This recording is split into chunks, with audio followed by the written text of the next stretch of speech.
Wondery Plus subscribers can listen to Crime and Sports early and ad-free right now. Join Wondery Plus in the Wondery app or on Apple Podcasts. In the depths of an Atlanta forest, a clash between activists and authorities ends in tragedy. I'm Matthew Scher, and on my new podcast, We Came to the Forest, we expose the hidden truths behind a shootout that left one activist dead and countless lives forever changed. Binge all episodes of We Came to the Forest ad-free on Wondery Plus.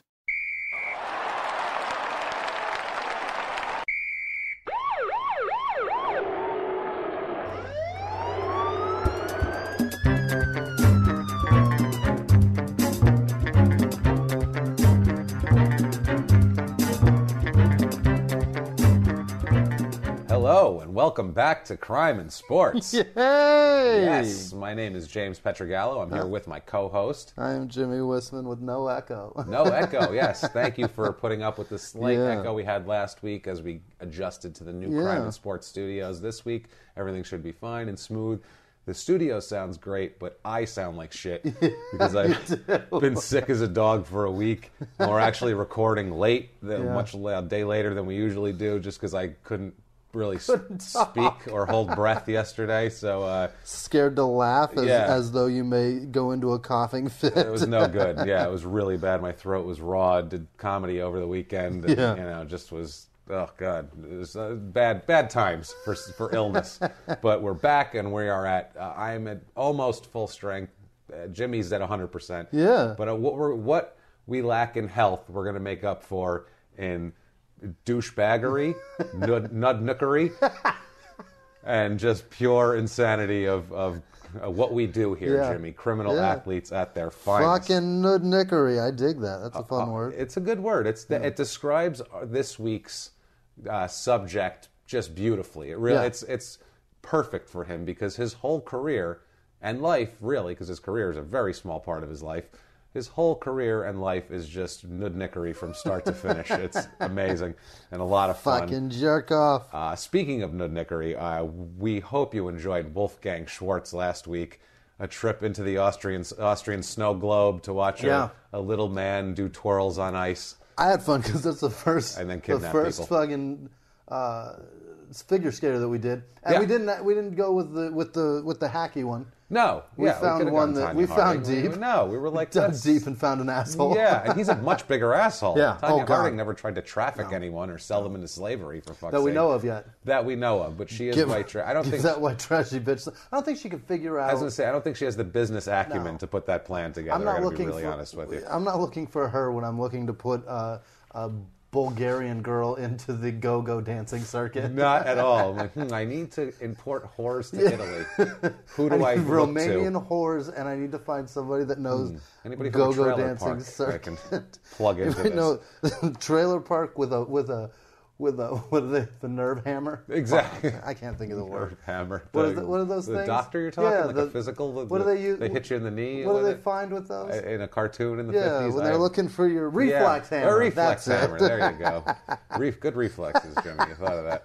Also, one more thing. Please, thank you for iTunes reviews this week. Please, give us an iTunes review. We beg of you. Obviously, everybody does.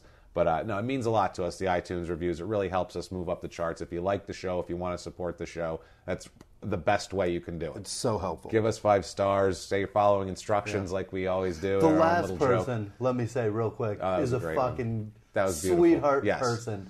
Thank you for that. And to defend my cackle, you son of a bitch. I owe you a Jimmie's beer. Cackle. I love it, because I will defend Jimmie's cackle till the end. I owe that man a beer, though. That's awesome. It's contagious, and I Shit, love it, goddammit. I love it a lot. That's from me smoking for 15 years. And then it comes out cackling. Yeah. Well, we have quite the character this week for you. We were in UK, we were in Austria. We're heading back to the nice American ghetto this week to give you a nice warm and fuzzy tale of this guy is the best way to put it, if you're a crime and sports enthusiast. If you're not, if you're a first-time listener, welcome aboard. Thank you. Thank you for listening, and we're going to have a blast, so buckle up and sit back and wait for this. But you would want to listen to these episodes also later on because they're relatable. This guy would be, if I had to make if I'm making a cocktail, he would be 2 parts Marvin Barnes, 2 parts Eddie Johnson, 1 part Keith Wright, And just a dash of Tommy Morrison. And then shake. And just not a stir. dusting of Tommy, like on top, like cinnamon on top of like a coffee drink. Just a Hilarious. dusting of it. That's who we're dealing with here, guys. His name is Sylvester Sly Williams. All right. And he's always Sly. Nobody Yeah. ever calls him Sylvester. No. He's Sly. He is born January 26, 1958. He's a New Haven, Connecticut boy. Oh. So grows up in the projects in New Haven. Yeah. He has a very similar Marvin Barnes upbringing, Really? basically. Especially the college thing. Both the University of Rhode Island and Providence College were both trying to recruit him. So we'll get into that. It's a very I'm shocked similar that Connecticut's got much ghetto. New Haven's weird because I think that's where Yale is, and it's also a shithole.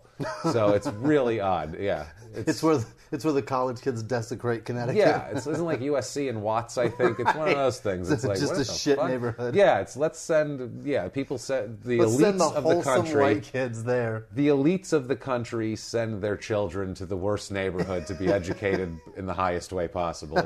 It's America in a nutshell. I like. You know what? That's good experience for those fucking kids. Fuck yeah. You got some lily white shitbag kid who fucking silver got spoon free with a college. boarding school Yeah. his whole life. No, let's put him in New Haven. Tell him to go get a pizza at midnight and see what happens to him. That's what he needs. One mugging. Some guy with yeah. a fucking nickname kicks his ass. Exactly. Some guy named Sly comes along and fucks him up. I like it. He grows up. His childhood is just described horribly. It's what I say. Is a lot of Keith Wright, a little touch of Tommy Morrison, a little Willie Mays Aikens, but not country. It's one of these things. He grows up. But not country. There is varying reports of the amount of children in his family, first of all, brothers and What? sisters. That's bizarre. The reports go from 12 to 16 Okay. grew up in his house. Well, if hear- you've got 12, you may as well have 16. It's all even to. I've heard 12, I've heard 14, I've heard 16. 12 is the most common one. All right. It's the most common one, but honestly. Maybe there was 4 kids that just weren't blood, but like ran in the house. I'm sure there was a kid sleeping Yeah. behind the toilet nobody noticed or something. When there's that many kids, you're just like, who are you? Fuck noticed? You're yeah. one of mine, I guess. Is that? Yeah, I think that's my. He's going to feel bad if I ask him. Right. I can't ask him if he's mine. So we'll just say he's Well, mine. he'll feel that. Yeah, make room for him on the end of the cot. Right. There we go. So yeah, fatherless. His father left at 6. No surprise with that many kids in this situation. He's probably got 12 more somewhere else. Probably, and you know what? It's probably better that he left at 6 rather, because as we've shown before with this situation, a lot of these guys, their fathers, it's really a 50-50. Right. It's like, do I want him to leave and not be in my life at all and have me grow up like this, or is he going to stick around and beat the shit out of me and everybody else in the family? If he leaves, maybe I've got a crapshoot of being better. Yeah, but if he sticks never know. around, I'm fucking doomed either way. I'm fucked. But he must have seen, old Sly must have seen some, or young Sly, I should say, must have seen some interesting role model things that he picked up on from his father, as we'll see later on in his life. Fantastic. They grow up he's in a 4-room apartment in the Hills section of New Haven. I don't know what that is, but it's apparently shitty. Family survived on welfare with that many kids. I mean, Jesus Christ. You make a good living. You couldn't support 14 kids, No. could you? God, no. You would be fucking on welfare, too. I barely take care of the 2 and the wife that I got. Yeah, that's what I mean, and you do all right. So it's I can imagine they're on welfare. I don't know how you wouldn't be. So yeah, he's in the projects. Sometimes I see families with like 8 or anywhere more than 4. And I just understand go, it. I'm paying for that. There's no possible way. Someone is. I mean, especially if and I hate to be like somebody that just judges somebody by their appearance, but if you look scruffy, your kids look scruffy, I'm probably financing your life in one way or another. Yeah. Why have that many goddamn kids? Yeah, I don't get hate it. when I see like the people, like the little brood of like 7 white trash kids running around. And you're just like, really? Why'd you do that? Why that many? Why that many? You didn't. I learned after 2. You'd think they just wouldn't want to be pregnant for 10 minutes. Yeah. To just like the couple, Yeah. like, hey guys, let's take a break. Me and you are going to take a break and let's just not, incubate a child for just a couple of months. With 7 kids, you're pregnant for what is that? 63 months of your life. Yeah. That's 5 years straight that you're pregnant. Granted, it's probably not all in a row. I would hope not. But 5 years of your Lord. life you threw away having to fucking That would take really prenatals destroy the every formula day. at that point. So Sly's father, like I said, leaves at age 6. Basically, he says that he was the father of the family since he was 6 years old, and he says he solved all the problems. And So you can imagine the psychology that's going on here. He solved the problem. Like, he fixed the toilet when it broke. Go I fuck think he yourself, did, Sly. yeah. He got the one kid out from behind it, and he was like, I got to fix this shit. Get out of here. He put on a pair of goggles and... Get out of here. Learn how to wrenches. plunge, motherfucker. Take a hike. Which side's the hot? There's only Maybe one he was water the toilet boy. for the toilet. Maybe he was the toilet child. The one. He just wandered into the house and just slept behind the toilet. And I solved all the problems. That was just the toilet because that's all he knew about. Because he just stayed in the bathroom. Once in a while, the sink all the backed problems, up too. though. That cracks me up. He played baseball a lot. He was a pitcher, apparently a pretty good pitcher, because he's a big kid. He grows up to be 6'7". So I mean, he's a big dude. He's a forward, and he's a big guy. He was solving problems. Yeah. But he played baseball a lot and pitched. But then he found basketball at 13. And he's a big kid. He took to it, and that was the one.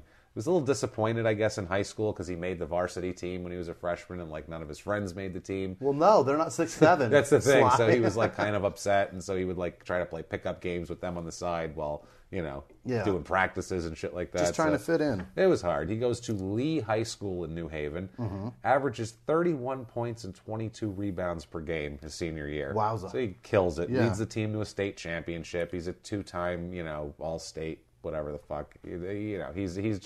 He's a dominant. He's one of the top, I believe, he's in the list of top 10 all-time players out of the state of Connecticut. As you would expect for a kid that big. He's a beast, and he's a great player too. He really is. He's just like Marvin Barnes, disastrous as he may be, he has a certain something on the court, and like Eddie Johnson also for that matter. He's got a certain something on the court that pulls him through. He's recruited by Dave Gavitt to PC at Providence College. Yep. Dave Gavitt is could have been his silver-haired middle-aged white man, but Sly decides something else here because he's recruited by both colleges. Really? Providence College and University of Rhode Island. Okay. He was recruited all over the place, but he wanted to go to one of these two schools because they're close by. They're close by, and at the time they had a rivalry, and they were got a lot of families to look out for. Think about it. Marvin Barnes was just at at Providence College too, so they kind of had a cool thing going on there. He committed to Providence College. He commits there. It's interesting too because he hangs out with a guy and lives at his with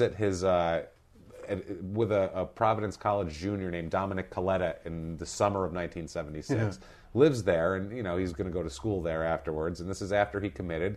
And Coletta said, quote, "He left with 1 week to go in August to get his stuff in order. The last words out of his mouth were that he would see me in a week." And never showed back up again. He's just gone. He never showed back up again. Maybe he learned that from his father. He learned that from his father. See you guys in a week. See you later, guys. I got to go out and get something, and never comes back. So Providence College, apparently at this point, did not require a binding national letter of intent. Like the kids could just say they were going there and sign an internal letter of intent, but didn't have to do the big deal that they do now. That Providence didn't require it. So guess what? He didn't go there. Yeah. He also, University of Rhode Island was actively recruiting him at the time, too, because there was no national letter of intent signed. So they said, why not? So he ends up going to URI. He shows up there, much to the surprise of Providence College. Yeah. And, so that becomes, he really ignites their rivalry at that point, because all the fans are like, hey, fuck this guy. This guy's a dickhole. Yeah, what a dick. He was coming here, now he's coming here. And now he's gone to our fucking rival. That's like telling the Broncos you're going to sign with him and then going and signing a contract with the Raiders. It's exactly what it is. I could not pray for your plane to go down more. That's what it is. And he was supposed to be, and I guess at Providence College they had been building this team, and a lot of their main players, their seniors, graduated in 78. So he was going to be the final piece of the puzzle where they thought they could really make a run. And he didn't go there, so it just kind of fell apart after that. Providence College became not a national powerhouse. That's awesome. Yeah, it was. He's recruited by Jack Kraft to the University of Rhode Island, who is his first silver-haired middle-aged white man. Not his most active silver-haired middle-aged white man, but he's his first here. He played college. He's great, but he starts with his bullshit immediately, missing team, missing classes, meetings, meals, trainings, just everything he could miss. He just missed shit. Stuff with the team. And this stuff happens through his whole career. He just can't show up Just for doesn't shit. show up. He just doesn't show up for shit. He's like Marvin Barnes. Like, where's Marvin? I don't know. He's just gone. He just takes off. And we'll see it repeatedly through his life, too. Like, he just takes off. He's really learned a lesson from his dad. Big Fantastic. Time. He suspended his junior year, and he's like the best player on the team, and that you got to really fuck up to get suspended in the 70s. Because even he said, they knew I wasn't there for academics. I was there for athletics, period. They fucking knew that, and they didn't, it didn't matter, basically. I could do things. But they had to suspend him at one point here. Old Jack Kraft dyes his hair away from silver for 5 seconds. Just long enough to sign a dismissal paper. Just long enough. Just for a suspension. Great things are happening for him. There's the fluff pieces abound. Just fluff pieces everywhere. There's a fluff piece January 22nd, 1979 called "With Sly, Even Rams Can Fly." You goddamn journalists. You bastards. Jackasses. What a Stop shit. it. What? God, that's terrible journalism. I hate it so much. Good Lord. It's not even a pun. It's just bullshit rhyming. He's like, what can I'll make it rhyme. Yeah. Fuck it. Like, who does that? Make it rhyme, and I'll talk about a beast that cannot get in the air. No. Oh, it's God, how many of these have we done? Out of all these stories, how many stupid newspaper titles are there? You son of a bitches should be ashamed of yourself. Yeah. Journalists, if you're out there and you're listening, any of you, tell you what, tell your friends. If you see a hacky, do it like a comedian. Yeah. Police each other. If someone's doing a hacky title like this, Blast them on Twitter. yeah, tweet that shit out and be like, nice title, jackass, you hack son of a bitch. Let's get it on Real here. clever fuckface. Yeah, journalism wars. I want it. Let's do it, guys. Come on. I'd love to see the Make Post yourselves and the better. Times go to war over. Oh, that'd be great. Because the Post has great titles usually. Well, that's their whole thing, Yeah. is these ridiculous... But that's fucking bullshit. Yeah, they're like, Post turn of the century... Yeah, the Post would carnival light your parkers. building on fire for that shit. Oh, yeah, definitely. They're insane over there. Rumors, this article's all about the rumors that are circulating that Sly may go pro early. This is his junior year, and they have the hardship draft, if we remember, or the hardship exemption I remember that. to come out early, if we remember from Tom Paine. You got a problem. Who was one of the first, Right. yeah, the hardship thing. And I would say having, kids sleeping behind the toilet in your 4-bedroom, Sounds like a hardship. 4-room house is that's a hardship, I would say. So he doesn't deny the rumors. If you're 6 and a problem solver for your Yeah, family, you're the problem solver. You got a hardship. That's all he needed to put. They were like, let's get a little of your history. He was like, well, I've been the problem solver since age 6. They were like, okay, hardship it is. Click. No problem. No problem. You were plunging the toilet in I love 6. So he doesn't deny the rumors, but he also says that his mother wants him to play for the Olympic team. So he's not sure he's going to go pro, because at that point you couldn't be on the Olympic team if you were a pro. Oh, we is didn't that start right? that till 92. Oh, no That kidding. was the first time we did the Dream Team. Before that, we'd send over college kids. Was that for like and that's why we wouldn't win all the time. chance the opportunity to get injured? Is that what they did that for? Why No, did they it do was that? it was an amateur thing. We had, Okay. but other countries were using their pros, which still weren't as good as our pros. Right. No offense, rest of the world, but we have the tallest, highest jumping black guys there are. You're not beating us in fucking basketball.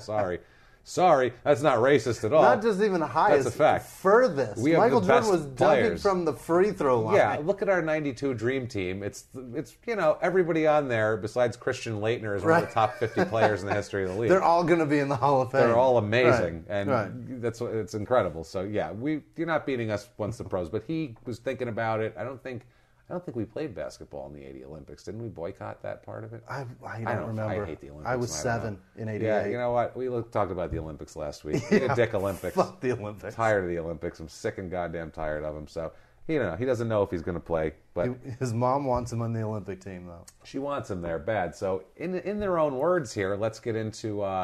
He had a premonition that he was going to play for the Knicks someday. That was Really? the New York Knicks here. It's in their own words. Sly, I almost called him Marvin Barnes. Sly Williams here. By the way, we have so many in their own words. I can't wait. He's a talky fuck. He's a talker. And he thinks he's talking his way out of things all the time. He has conversations with himself. Really? Do you think I did this? Yes. Do I think this? No. Shit like that. Or you're just like, oh, this guy's a piece of work. What a fucking So gold mine. I had to choose. Like I was throwing out quotes from like, oh, I'm really attached to that one, but I can't use it just for time. We're going to be here all night. So on the possibility of the New York Knicks, in their own words, quote, I had it in my mind that one day I would play for the New York Knicks. I knew that they earned a lot of money and that they would allow me to take care of my family. I was determined to follow the right path and meet the right people so I could attain that goal. So he sounds like he's He's driven at this point. He's driven. Yeah, I want to take care of my family. I want to put food on the table. I'm the problem solver. God damn it. I've got ideas of how to fix all this shit. Get a couple more bedrooms in a place where kids can fit. Get people out from behind the toilet. Absolutely. So May 16th, 1979, he actually files for the hardship exemption with the NBA and becomes eligible for the 79 draft. So it's after his junior year. So he is drafted 21st overall by the New York Knicks. How about that? So he's a first rounder. And in that draft, that was a draft Magic Johnson was number 1 overall in that draft. Third round, you could have got Bill Laimbeer, a long-time Detroit Piston. That's a pretty solid draft pick. Yeah, third round. Third round? Yeah, 65th overall by Cleveland. They don't even have 3 rounds now. They have 2, and that's it. They Who had else? 4 back then. I think Cliff Robinson was That's in a that good draft. one. Yeah, it wasn't a... The Trailblazers draft him, or did he go somewhere else first? Yeah, I think Portland drafted. I think it was Cliff Robinson. No, it wasn't Cliff Robinson. I'm thinking of somebody else. Okay. Cliff Robinson was later. But regardless, he's drafted in 1979 by the Knicks, 21st overall. Rookie season, nothing special. He doesn't play a lot, 9.8 minutes per game. So, I mean, he's a rookie. They just kind of, and he's a junior too. Back then, that was a big deal. Like, hey, he didn't even finish college. This guy, he's a year short of being a senior. They'd sit him down. Now it's like, well, he's 17 and a half. So let's put him out there against, the best in the world. Yeah. Let's have him post up on LeBron. Fuck it. Why not? LeBron was 18 playing against these people. Absolutely. Unbelievable. LeBron Can you imagine? Though. He looked like a freight train out there. Yeah, but still, he's still an 18-year-old kid. That's true. And he's going against Michael Jordan. He's going against Kobe. He's going against David Robinson, LeBron, the best ones. LeBron had a better rookie year than I'm sure. Sly. Sly averaged 4.7 points a game, 2.1 rebounds. Just a non-factor. 4 points in 9 minutes is pretty good, though. Yeah, but he's just a non-factor. Just doesn't play a lot. He doesn't matter. No. 80-81, he picks it up a little that season. 13.2 points per game, 6.2 rebounds, 29.5 minutes a game. That is like a sixth man. Yeah. That's like your 7th. Yeah, that's like 30 minutes a game. That's really? That's the 29.5 minutes a game. I didn't hear that. That's a pretty good clip. Chunk. So, I mean, he's a cog now at this point. The Knicks suck at this point. They're terrible. There's actually articles later on about where FBI informants, there's tons of FBI reports from informants telling the FBI at the time that the Knicks were basically taking dives for drug dealers. Wow. Yeah, they had huge drug debts, a lot of these guys. So they would trade, the tips. They wouldn't throw games, but they would trade tips of, we might not win tonight type of thing. This guy's got a sore ankle and nobody knows about it. They might cover. To drug dealers, basically, to get out of debt. And Brilliant. So there's the big article on this. They don't ever name names in this. It's a confidential thing, but that's what it came out of anyway. It's a book about that Pretty time smart. period. It's a smart move. If you're into coke. If you're into coke. And this... Another thing, too, here. Right now, 1982 here, January 29th, 1982 is when some craziness begins. And I'm going to say something up front. He continually denies while he's playing, because everything he does is, you look at that and go, oh, yeah, he's on he's on drugs or alcohol, or he's got obviously that's a problem. Right. He comes out constantly, he's like, I'm not on drugs, okay? I just have problems. I just have personal problems. I have family problems. I got personal problems. I would like to be the first to say, you're full of shit. Yeah. He's doing that before being accused of being on drugs? Oh, yeah. Just because there's rumors, because a lot of other people are on drugs. Yeah. This is the time of Eddie Johnson. It's not me. Go back and listen to Eddie Johnson. This is the time of Eddie Johnson. This is the time of a lot of guys coming out, getting found to be on drugs and getting arrested for shit, and people are acting crazy at this point. He's coming out saying, I'm not on drugs. And I'd like to say, of everything we've covered, of everybody we've looked at, of patterns of behavior, you're on fucking drugs. And who he goes to hang out with next season also, you're on cocaine. No, never mind just drug. You're doing cocaine. I guarantee it at this point. I don't care. You want to sue me? You were doing cocaine. I know you were, goddammit. Fuck that. So January 22nd, 1982, the Knicks suspend Sly indefinitely. So, really? Indefinite suspension. Was he the first one to ever get that suspension? Oh, no. He gets 3 of them this year. That's just, they don't know how long.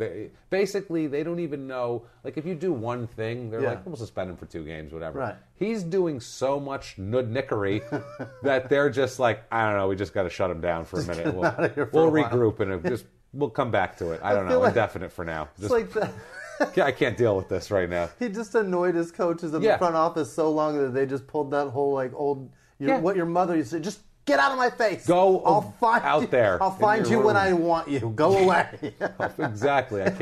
We can't deal with him right now. A Knicks spokesperson at this point said Sly was suspended for, quote, failure to report to several practices, a game against Seattle on January 25th, a team plane to Boston, and several appointments with team doctor Norman Scott and our trainer. Several. So just everything, basically. He missed a game. Yeah. This is just a practice. He didn't show up for a game against Seattle. That's a big deal. Yeah. It's not a practice. He didn't come in to do his stretching. There's only 82 of them, man. Yeah, you're missing one of them. Just with no reason. That's just the thing. Doesn't show up. So he ends up being reinstated after about 2 weeks. They bring him back. After promising he can make it now. He promises everything's better. And it was fine for a little bit until Tuesday, March 16th, 1982, which is 2 months, not even, a month and a half later, where he's suspended from the Knicks indefinitely again. This is the second suspension of the season, obviously. He's suspended for missing practice, missing a doctor's appointment, and, quote, general insubordination. They might as well have just said fuckery. Just fuckery. He's an idiot. We can't deal with him. We sent him to his room, and we're not. He's also fined $1,180, which I think is funny.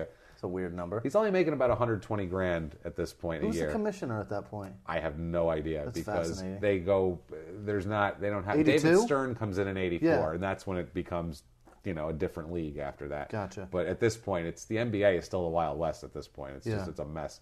So Thursday, March 18th, which is 2 days later, 1982, he's reinstated again after a meeting between, and now we get into this man, Jimmie, the silverest hair, the most middle-aged man we could possibly have ever.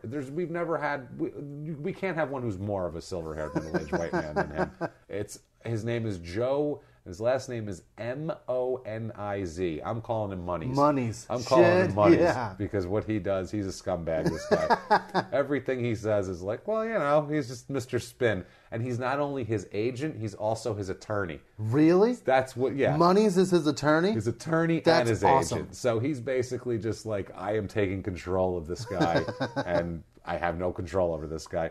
I guess there's a meeting between Monies and Knick management, and they said after the meeting, Sly is going to play the next game on Saturday. All right. So it was 2 days later.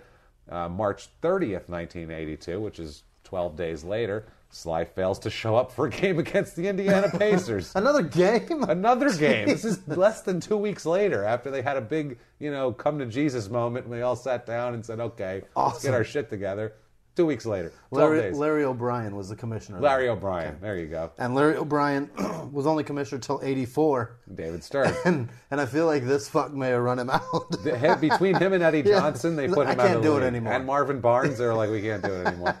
So Sly fails to show up for the game against the Pacers. They suspend him now just for the remainder of the season. They're like, just go home. We can't deal with you anymore. Get out of my sight. There's like a month left. I'm out of here. You just go. He started 26 games for the Knicks in 81-82. Yeah. So he was, a force there. And on the whole thing, on signing with the Knicks and the whole thing here, he's got an explanation for it here. He's got an explanation. Well, he's got several explanations. What the fuck could he possibly? Here's in their own words on signing with the Knicks and just the whole lifestyle change of the first 3 years here. He says, in their own words, quote, it was all happening so fast. Here I'd never had a job before, and now I was making over $100,000. I had no self-discipline and had stopped growing emotionally. I had thrown my education out of the window and had gotten used to thinking that as long as I played basketball, all my problems would go away. Everybody knew I had this attitude. Why I acted like I did, I just can't explain. I don't know what he just said. He just talked in so many circles. That's the thing, and he's the type of idiot that does not use contractions in his words. He won't say, I won't do that. He said, I will not do that. But he thinks that makes him sound smarter, and he's a fucking moron, and he does it all the time. Later on, he says something like, at this time, I did this at this time. Like, it's like, no. That doesn't make you smarter to use more words. All he said in that whole thing is, I'm from the hood, and I don't know any better. I don't know any better. I don't know. I can't explain shit. I act like an idiot. Sorry. That's what he said without saying sorry. I'm a dum-dum. Yeah, so 3 days later here, after they suspended indefinitely and everything, April 3rd, 82, he has a press conference. He's suspended for the rest of the season. Go home and shut the fuck up and come back next year with a better jump shot and a better attitude. That's what it is. It's go home, work on basketball, and prove to us. Stop talking, motherfucker. We've heard enough talking. Stop saying stupid. And this is the time at first, because there's the way he's acting, everyone's like, oh, well, he must be on drugs. Right. He's acting like everyone else is when they're on drugs. He has a press conference intended to explain his odd behavior. It's him and Joe Monies, and the whole thing is, hi, let me explain why I'm such a jackass and what's been going on with me lately. And he and Monies wouldn't reveal what these personal problems were, but he would just say that the odd behavior, I assure you people, no one's on drugs, it's not alcohol, it's personal, kept calling them personal family problems. Money said that they wouldn't reveal it, but that he was seeking counseling and for these, quote, family problems. And due to these problems, he shouldn't have been suspended. He's got family problems. So what if he misses a game now and then? You can't count on him to be in the lineup. He's got a family issue, so it's okay, like he works at the fucking Piggly Wiggly or something. Right. What are you doing here? Joe Money's here, quote, in a very silver statement here, very silver, from this press conference, says, quote, I'm very close to him and I couldn't see his problems. He had to shake me and tell me, I know his problems don't justify missing games and breaking the rules, but the suspension doesn't address the issue. The suspension connotes that something had been something bad, something wrong, and this is not a punitive situation. I think he still has a bright future in basketball. Jesus, Monies. I love when he is earning his money. He's earning his money, and he does it too. And all these interviews, it's like at one point they stop asking Sly shit, and they're like, start asking him, like, well, what are you still fucking dealing with him for? He has just made an ass out of you repeatedly. Money's calls, at this point, this is where he really takes it to the next level of white and silver-haired middle-aged whiteness here. Money's calls Sly's problems, he says they're, quote, a job-related disability. Because he makes money and doesn't know what to do with it, so it causes him family problems. So that's a job-related disability, which makes no fucking sense whatsoever. I'm trying to put that together. I have no idea. Did he just say your hair just turned silver trying to figure it out? Did he just say "mo money, mo problems"? Is that what he's trying to say? I think that's kind of what he said. He's the first. Joe Monies is the first man to bring that to the forefront. That's good. He's ahead of his time. He's very ahead of his time, Joe Monies. Joe Monies is a visionary. Yeah. He's a visionary. He just said "mo money, mo problems." That's what he said. Pretty much says. And then he also insists that, quote, Sly Williams is not a head case. No, he definitely is. He's a absolute... He's just a lunatic. That doesn't... We've gotten into nothing yet, too. It doesn't justify anything. This is just silliness That behavior it's disgusting. You don't do that. You can't not show up. No. You just can't not show up. Try that at your fucking job, people. Just call your boss and say, don't even call him. He wasn't even calling in. Don't That's show the thing. He up. just wouldn't show up. And then have a guy named Money call your boss and say, he's got a family problem. There's only 12 fucking guys, too. This isn't like he's on... There's 12 guys. They kind of need those guys, Like, one of the guys doesn't show up, they're like, okay, well, we got to reboot our whole thought process here. You're leaving him with 11 to run full-court basketball. So against Dr. J, for fuck's sake. Yeah, this is early 80s. There's some heavy hitters in here. Moses Malone's running around. So this is 81-82. He averages 13.9 points a game, 3.8 rebounds, and 25.4 minutes a game. So it's not a bad season, actually. That's the thing. On the court, there's a lot of articles of, like, they win a game because he has a great game, and him and Cartwright, combine to shut these guys down. Yeah. So, I mean, he's really not bad on the court. Yeah. Really? Yeah. Bill Cartwright played for the Knicks? Yeah, he was around forever. How did I not know that? When he was on the Bulls, he was about 67 years old. Into he looked like Tree Rollins out there, half his dead. His knees were all fucked. Yeah, he was 100. I feel like he was icing his knees during the game. Oh, he was. He was. I think those were ice. Those weren't just knee pads. Those were ice bags during the game. Like the middle-aged black guy, Billy D. Williams mustache and shit, trying to sit back. That's a good point. He had gray hair when he was playing. Get me some cognac. I'm going to relax for a minute, ice down my limbs, and then I'll get back in there and guard Patrick Ewing. Ice me for the third quarter. Yeah, ice me down. Get back on Ewing for the fourth. At least he would show up to the trainer to get, iced down, unlike this idiot. So Sly is the team trainer. This is a funny thing here. During a little anecdote from his Knicks tenure. Yeah. He misses a practice, just doesn't show up. So team trainer Mike Saunders calls his home, and he says that a voice that was Sly's voice. It sounded just like him. He's a trainer. He knows what his voice sounds like. He sees him every day. Oh, this is great. Again, there's only 12 guys on the fucking team. He knows what they sound like.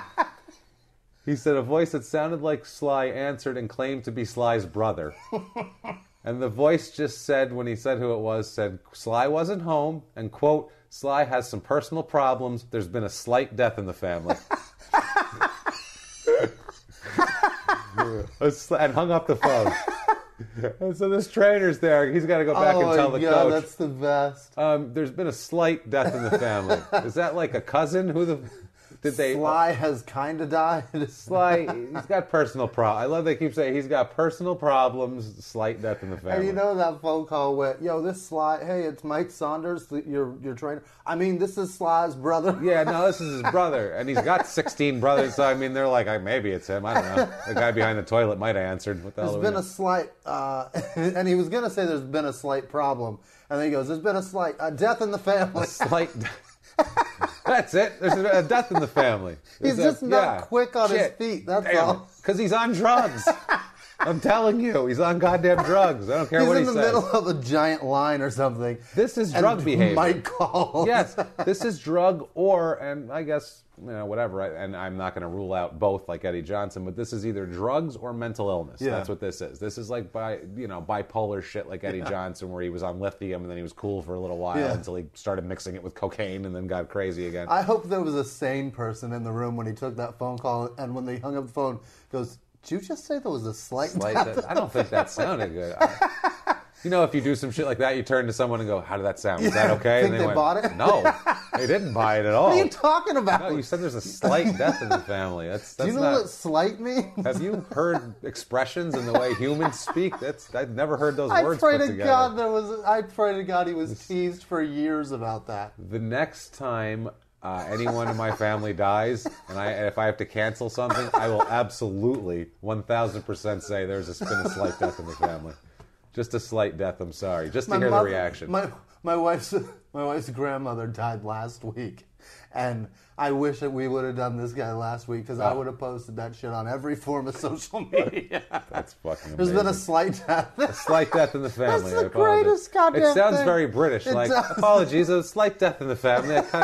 Sorry, I can't make it this week. I'm sorry. So sorry. Very polite. Family's under the weather. There's been a slight death. Slight death in the family. Apologies. No, don't trouble yourself. It's a slight death. Slight death. So I love it. The next year we go on, and he's sort of better, and they re-sign him, and they sign him to a 1-year contract at this point. It's on October 21st, 82, the beginning of the 82-83 season. 1-year contract with a promise for a long-term contract if he shows that he could not be an asshole. All right. Literally, that's the deal. Like, hey, seems reasonable. He shows that he's not going to be a loon and miss practice and shit, and he just shows up. We'll sign him a long-term deal. Yeah. No more slight debts. No more it's your brother. None of this shit. Right. When we play Seattle, you got to show up. Okay, thank you. So at this point, this is when some fluff comes out, because they're really trying to fluff it up. They got to get asses in seats. And now to Hubie Brown. Remember Coach Hubie Brown? Yeah, fuck yeah. Big Nan, as we called him there. Big Nan, the old coach of the Hawks and a ton of other teams that went on to be a commentator here. Who said about what's his name? Eddie Johnson. Eddie Johnson. He said about him, Eddie Johnson has to choose between his extracurriculars or his playing while Eddie Johnson was passed out on a dais in front of an audience, getting an award or something. Getting an award for being an Auburn star. Amazing. Okay, go on. Well, there's an article from Sport of the Times called, quote, "The Mature Sly Williams." Oh. They're trying to say, he's turned the corner. And it's obviously his agent trying to put some spin on this to get that money's contract. Money's paid for this. Look, there's articles saying how mature he is. Give him his contract. At this, they have a quote from Hubie Brown, who's fresh off of getting fired from Atlanta, where he's dealt with Eddie Johnson for a long time. Eddie Johnson is if you haven't heard that episode, go back and check it out. He's a lunatic. He's a lunatic, and he's Unchained. horrible. Worse than a murderer is the title of the episode, because he really is. It's pretty he's a bad. scumbag. He's arrested over 100 times, Eddie Johnson, and finally the thing he was arrested for at the end is, I'm not even going to get into it now because it's gross and horrible, but check that episode out if you want. I think it's episode 7, 8, 9, somewhere in there. So anyway, Coach Hubie Brown here, the silverest-haired man on the face of the earth, says of him at this point, of Sly Williams, quote, he accepted a hard and difficult critique. I think he has responded. He's a delight to coach. Fine. That's it. No problem. I love fluff piece. Agent Joe Money's in this piece, making his silver money fucking work for him here, says, quote, he had to sort out his life. Because he was a good athlete, he got away with missing classes at Rhode Island, but he had to learn that there's more important things in life than basketball. Rather than point the finger at anybody else, he had to learn to look at himself. Oh. But putting it all behind him. That's nice. Now he's taking responsibility. That's well worded. That is exactly what the Knicks want to hear in order to offer up a long-term contract. Absolutely. That's where he's going here. At this point, too, they mentioned in the article, most people thought he was a drug addict or he had an alcohol problem. And personal problem. I want to reiterate again, he's got personal problems. That's true. I mean, the voice on the phone here, that's all what that's his quote. Like, just tell him personal problems all the time. That's going to be my new thing. If I ever have a bad set and I go up and be like, I got personal problems, or just whatever, you know. When I close, that's what I'm going to say. Thanks, guys. I'm Jimmie Whisman. I got personal problems. It was hard for me tonight. I got personal problems. So, or I'm not going to show up to close the show. Or I'm not going to show up when my spot comes up, and then I'm just going to be like, call the club. Hey, sorry, I got personal problems. They'll understand. No problem. This is Jimmy's brother. There's been a slight death. Slight death in the family, and I got personal problems. So his personal problems he starts to expand on a little bit here. His girlfriend, Donna, at this point, files a paternity suit over their 2-year-old daughter, Nakia. And he also, says that the financial support of his mother, 6 younger brothers and sisters, and 6 nieces and nephews is a big strain on him. Yeah. He's describing these are his personal problems, which they sound like personal problems, and they sound much worse if you do cocaine also. It would really worsen these personal problems a lot. That's what I feel like. Well, you're a problem solver since 6, man. Problem solver. Yeah. Solve those problems. Mr. Problem Solver, where are you now? Where's that plunger now, big guy? Your life toilet is overflowing. Plunge the shit out of this thing. Yeah, let's plunge your life toilet, pal. Let's get going here. Snake it out. So we have an In Their Own Words on their on 1983 here, and this is classic. Here we go. In Their Own Words, dumb as shit. Sly Williams. Quote, I find that there are many personal problems which I will not discuss at this time, that are causing me great anxiety and are stressful for me at this time.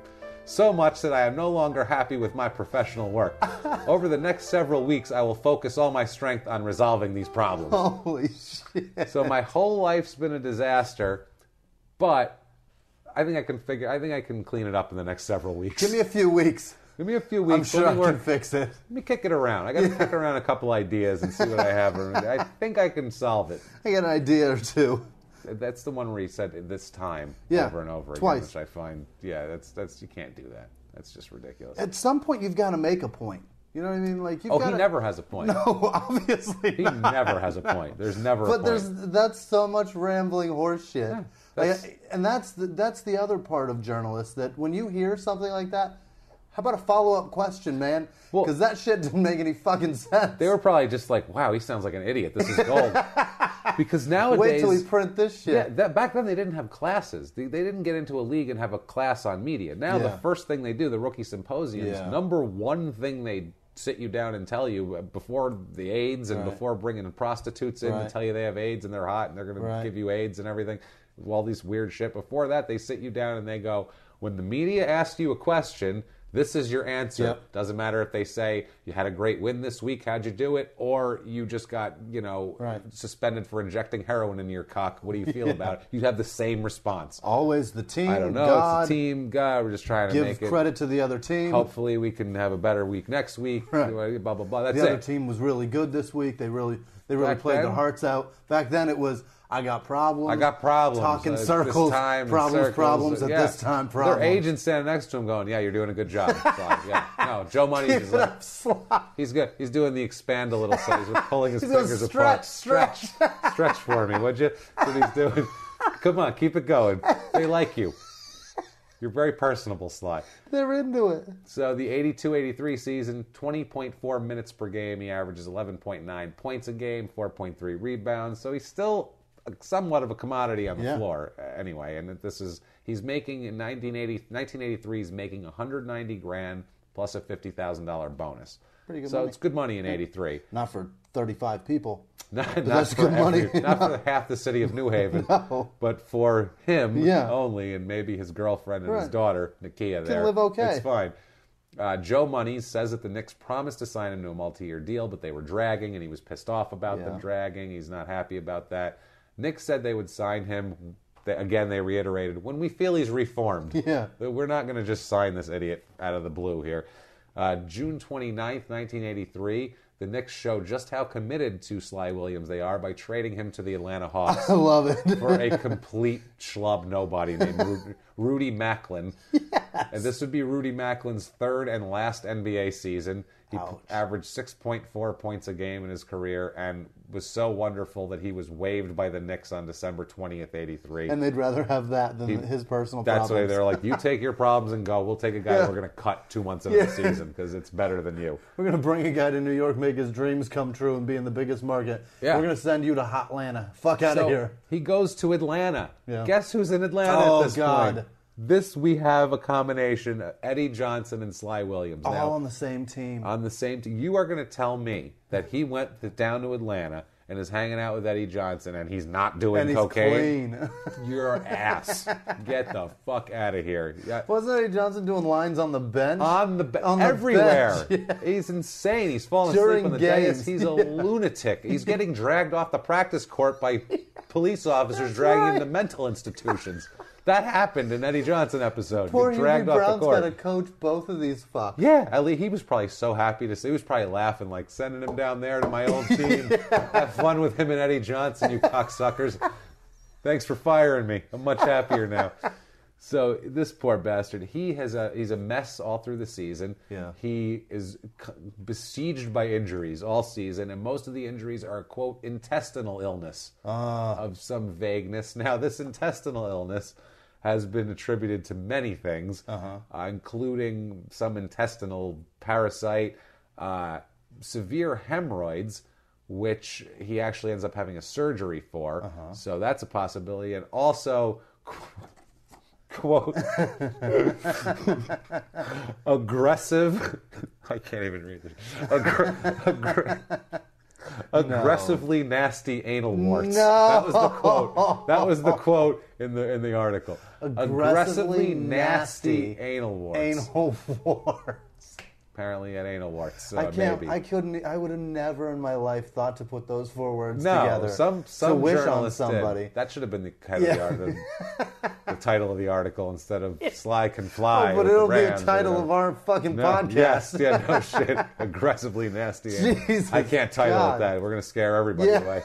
They'll be like, aggressively nasty anal wars. That is awesome. I think the guys have turned the corner, and I don't really want to listen to this anymore. I think maybe I'm going to switch over to something else. They told us they were going to branch out. Let's just, I'm good. That's horrible. Let's just listen to the last podcast. This is no good. So, this is the problem with him in 83, 84. He's with Eddie, and I picture, like, at this point in time, too, like, he showed up there. It must have been, like, such a good feeling for him he must have felt at home. Like a with Eddie Johnson. a resurrection, like a Yeah. rebirth. I hear, like, Etta James at last is playing while he gets there. The piles of cocaine and just running free through a field. So happy. Looks like an allergy commercial. Dandelions in the air. Yeah. So 83, 84, he plays for the Hawks. 8.1 points a game, 3.8 rebounds, 19.8 minutes. Only played in 13 games due to his horrible intestine and asshole issues. Yeah. It's not great at that point. Aggressively nasty anal warts will put you on the bench. Yeah. You can't even sit on the bench. That's brutal. That's the thing. Maybe that's why he wasn't life. showing up. He had I wouldn't show up horrible, either. he had horrible ass problems. I don't want to shower with the guys. Better wear your shower shoes after him in there, too. Jesus. Oh, yeah. He's got problems, man. 84, 85, he has a better season. I guess he's 25.5 minutes a game. I guess his intestines are a little better now. 12.3 points a game, 4.9 rebounds. But he's back to his dumb shit ways where he gets in an in-game run-in with Coach Mike Fratello, you might remember from the 90s Cleveland Cavaliers. Ugly little fucker. Ugly little fucker with the most boring offense in the history of sports. It's basically hold the ball the entire time, shoot it at the last second, go back down, come back, repeat. Pass it around to Elo. Yeah. Mark Price, you dribble around for a while, try to get fouled because you're a 95% free throw shooter, maybe dump it into Brad Doherty. Right. Let's not get crazy. Let's not get carried away. We're going to win this puppy 58-54. Hands in the middle. Let's do this. Kick it off the glass. That's what it is, man. Let's have 58-54. It's like a women's college game score. With WNBA score. And they would make the playoffs and be like, oh, Jesus, I don't want to watch This is going to be brutal. Yeah, so he's briefly suspended from the Hawks at this point. This is March of 85 this occurs. And then the Hawks just say, hey, you just stay home for the rest of the season. Wow. We don't really need you. We're good. I think they sucked at the time, too. And they were like, well, it's not. I think the coach was just like, I don't want to deal with this. We'll play with anymore. 3. We don't care. We don't care. We don't need you. So a decent year, like we said, numbers-wise, but then it ends like that, of course. Now we get to the spring, summer area of 85. This is after he's suspended. He's got 2 months left in the season.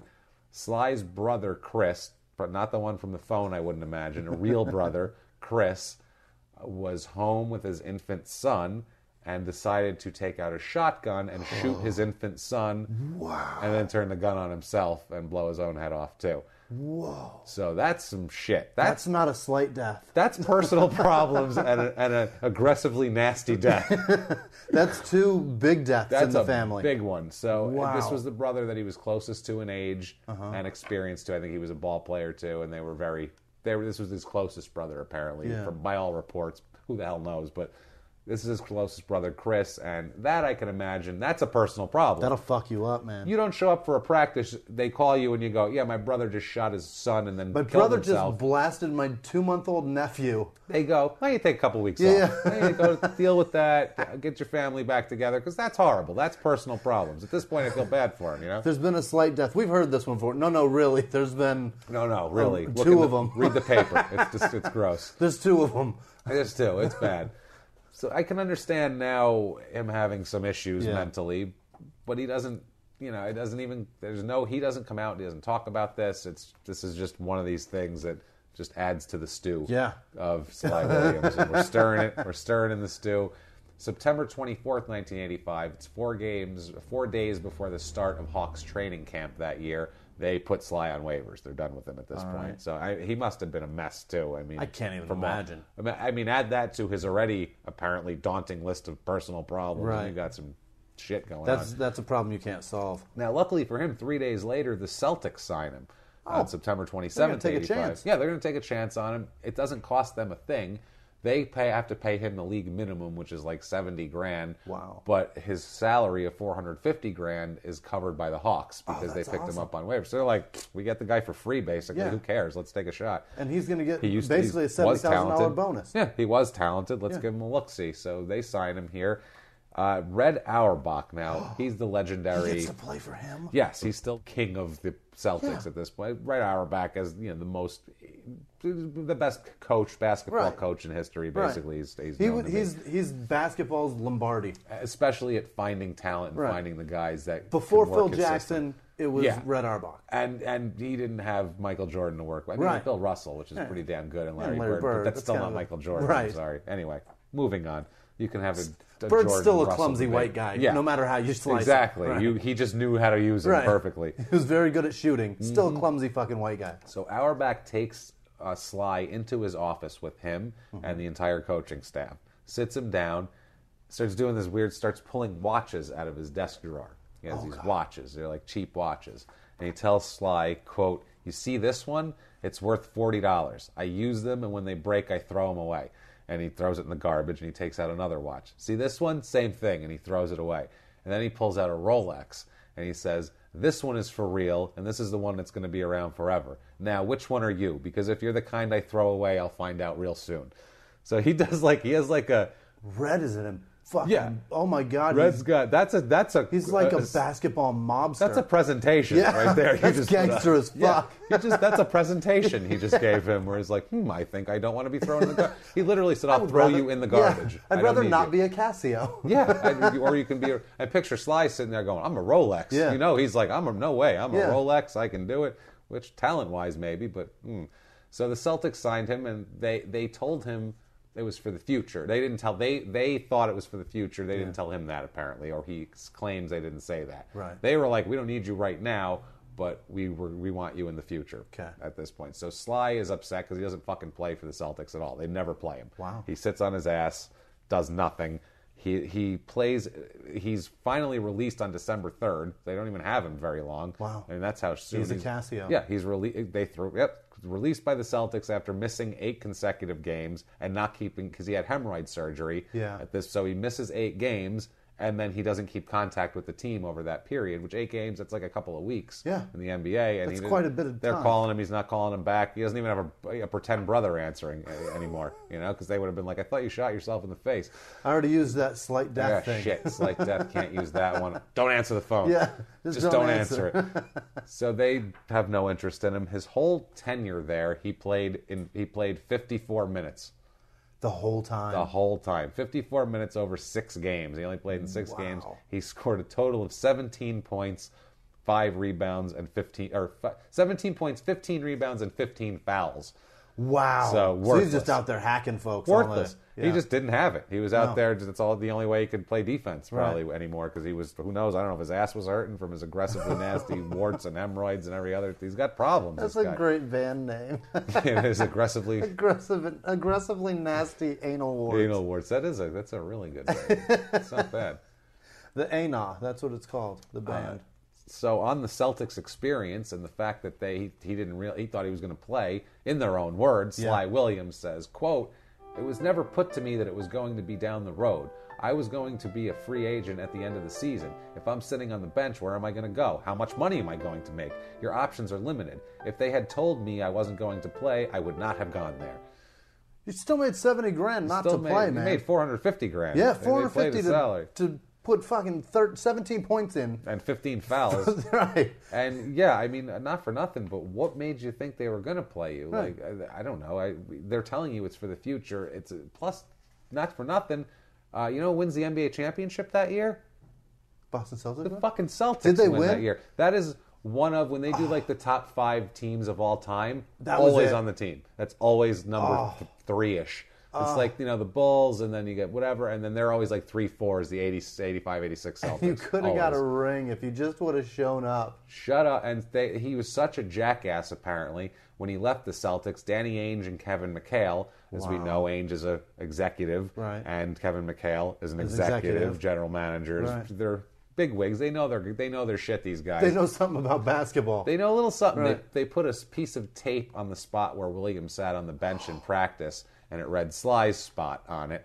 And it was a message to the teammates, basically, that if you act like Sly, you'll be gone too. Oh, that's awesome. That's what it was, yeah. No one sat there for the rest of the season. That is great. How great is that? No one sits there for the rest of the season. What a tribute. Because it was like, we don't want anything to happen Also, to that. too, if you sit there, you might get aggressively... Yeah, who knows about the anal... Who knows about the anal situation? Yeah. You don't want your ass on a bench that his ass has been on. Aggressive. What is it? Aggressively nasty anal warts. You don't want to sit there and I don't know if those jump. Yeah, I was like, I don't know. I don't want any part of that. Sly spot. Doc Rivers called him, quote, the craziest player he ever met.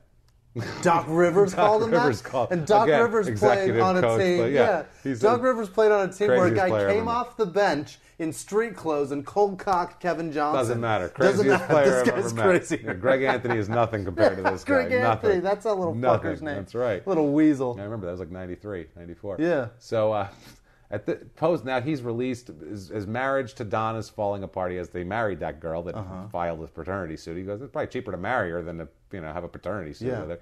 So the marriage is falling apart. The daughter Nakia, and they have him, and Donna's also pregnant at this point again, their marriage is breaking up. This pregnancy will turn into a son named Sly Jr. Bad sign. Oh no! We'll be covering him someday. Yeah. Sure.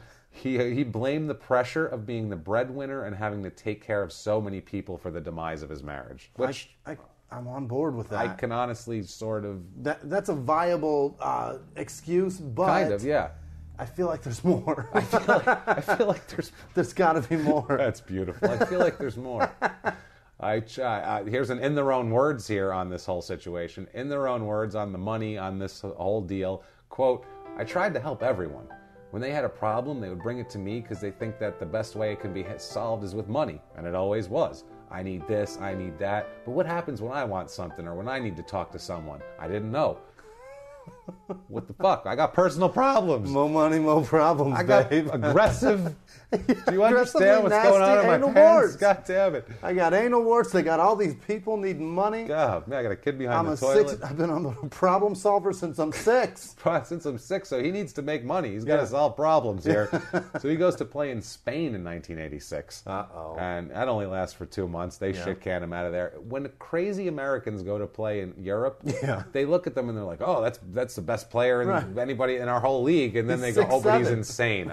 We can't have him in a foreign country. He's 6'7", dunking and dragging his anal warts all over people's heads. God. We can't have this. 2 months later, he's shit canned back to people got aggressively nasty forehead warts now. So November 1987, he's hanging out. He's been hanging out. He's back from Spain. He's got nothing to do. He signs with the Albany Patroons of the Continental Basketball Association. They sound intimidating. Anyone, as we found. If you shoot a guy in the face, they'll take you. If it doesn't matter, they'll just take you if you're washed up NBA. He fails to show up with the team even. Crazy. Signs with them, never actually shows up, which is great. There's an article on November 13th of 87 saying that the team was, quote, burned by Sly Williams and another ex-NBA player named Mitchell Wiggins. Neither of them showed up for camp.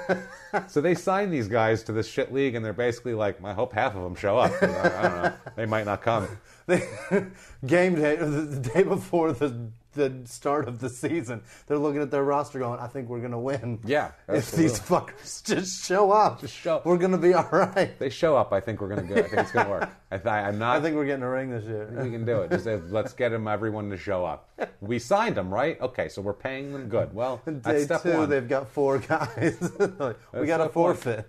But we have 3 guards and a center out there. I don't think that's a team. We can't even start. We don't even have a starting lineup. We got nothing. We got a huge issue here. Unbelievable.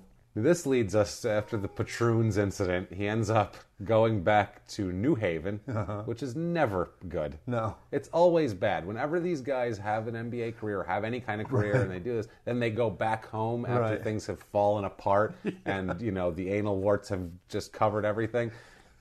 Bad news happens. You're dealing with old friends and just nickery to the surface. That's it. No doubt. So we have an in their own words here on trying to get a job and just the whole back to being a regular normal person life. in New Haven at this point in 1988. Quote, everybody still saw me as Sly Williams, the great basketball player, not this lost man who was destroying himself slowly but surely. Most employers told me that since I've made $500,000 a year, they didn't feel I'd be satisfied making $6 an hour. And they heard I'm crazy, and they read a lot of articles. Right. What they mean is our health insurance plan doesn't cover aggressively nasty anal warts. Exactly. We're sorry. We're gonna have to let you go. Our $6 an hour ain't gonna cover your creams and salves. No. Okay. Jesus. So he's 1989 to like 1990. Right. He's in the woods at this point, man. He is not living in the woods. He's in New Haven. But figuratively, he's in the woods, man. But he may as well be. He's in the shit right here. He's in the weeds. Spends years. This is when he's just in and out of, he keeps getting arrested for little things, and he starts drug habit starts really being a big deal now, which he had the whole fucking time. He didn't start it afterwards. No. He started it when he had money and it was fun, and then it led to this. He didn't lose all his money, then be like, I think I'll buy expensive drugs now. Right. That's not what happened. You know how you get aggressively nasty anal warts? It's from fucking with chicks that do nasty drugs and then having sex with them. I'm guessing that that's how this happened. I bet he was fucking with hookers and probably letting them put things back there. He said at this point letting them put things back there. I just pictured a chair, just things. Probably the remote control, something that a hooker with aggressively nasty anal warts sat on. A doily, probably stuff that up there. Stuffed back.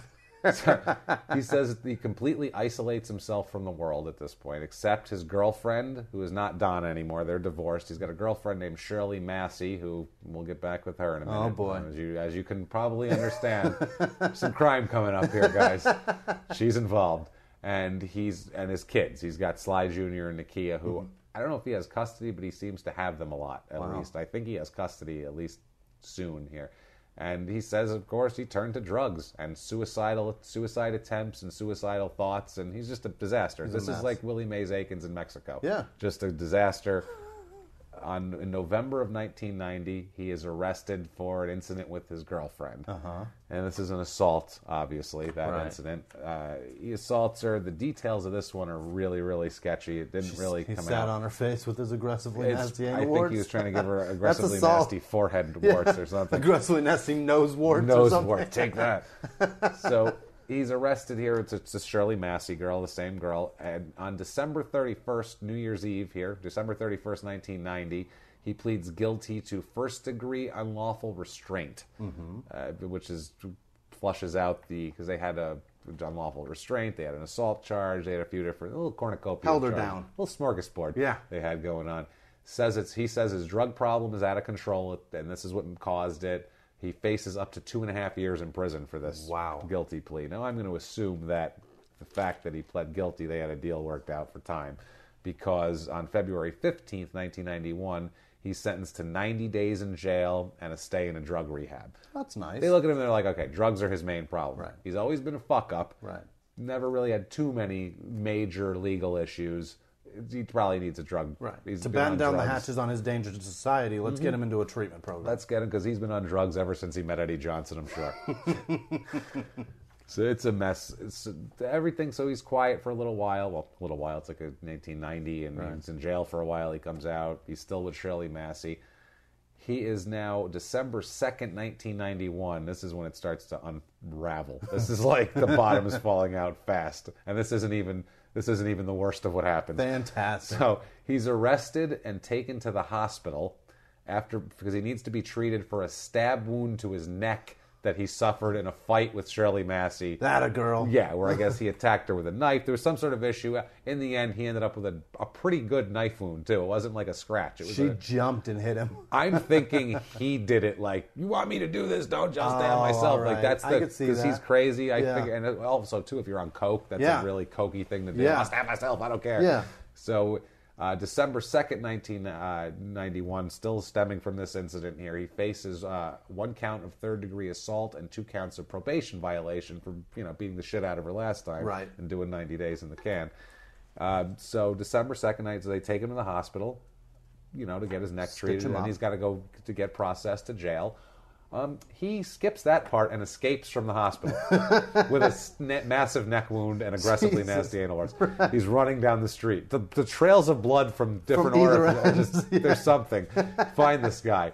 He decides to run away. He pulls his dad, basically, like, I'm out of here. William Sr., I'll be back goodbye. in a minute, guys. I'm going to go get some ice cream. So he figures that it's easier to escape from the hospital than from jail. Not great. So now he's a fugitive. Yeah. So this whole first week of December, there's articles. Where's Sly Williams? Where's Sly Williams? Sly Williams missing. We need to find Sly Williams. Wow. He might be bleeding to death. He's facing charges.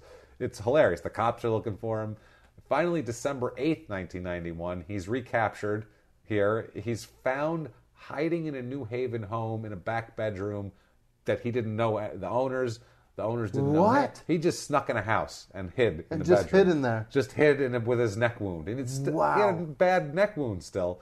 They recapture him. They take him to the Now imagine this. I imagine he's sitting like in the dark. I imagine him like sitting, like a fetal position in the dark, just like looking around, wondering what's going on. The cops are. He doesn't even know where he is. He's bleeding from the neck. His ass is a disaster. He's got a cocaine problem. Yeah. You know what I mean? There's just all this issues. And when they burst through the door, the cops burst through the bedroom door to get him. It would have been much better if it was a Mexican pimp with his guns blazing, pouring him a drink and asking him,